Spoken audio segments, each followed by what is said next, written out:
আমরা সবাই aloe vera gel বলে চিনি, কিন্তু অ্যালোভেরা গাছটা কেউ বোনার চেষ্টা করিনি। দেখেন আমি 3টা পোয়া আনছিলাম অ্যালোভেরা গাছে, 3টা পোয়ার থেকে দেখেন কত অ্যালোভেরা গাছ বানাই দিছি। এখানে দেখেন কতগুলো অ্যালোভেরা গাছ হয়ে গেছে।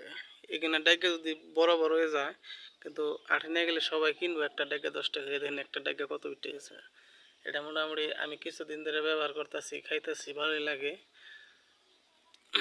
কিন্তু খানো যায়, ব্যবহার করা যায় যে কোনো জায়গায়, ধরুন মাথায় মুখে মাখাইতে পারবেন। দেখেন আমার অ্যালোভেরা গাছের চেহারা দেখেন, কিছুদিন বেশি দিনও নাই, আমি 3টা 4টা চারা আনছিলাম ছোটো ছোটো। দেখেন কত গেছে, একটা গুঁড়ো থেকে কমসে কম 4টা 5টা করে চারা গেছে। যে এখানে এইটা কেটে দেখেন কত বম হয়ে গেছে গা।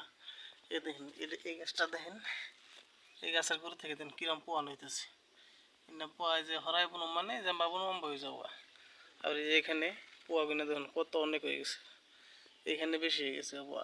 এখান থেকে উড়াই উড়ে আনানে বুনো মানে খেতে সিস্টেম হয়ে যাবো, লাহে লাহে লাহে লাহে বাগান হয়ে যাবো পোয়াগুনে। যত সরাই বুনুম এত হয়ে যাবো ডাগ্গা গুনে। দেখেন কি সুন্দর হয়ে গেছে ডাগ্গা। অ্যালোভেরা গাছ, অ্যালোভেরা গাছ, অ্যালোভেরা জেল আমরা যে কোনো ব্যবহার করার মানে অ্যালোভেরা গাছ মুখে অ্যালোভেরা দেয়, হলদি দেয় ব্যবহার করতে পারবেন। দেখেন কি সুন্দর দেখা যায় গাছগুলো।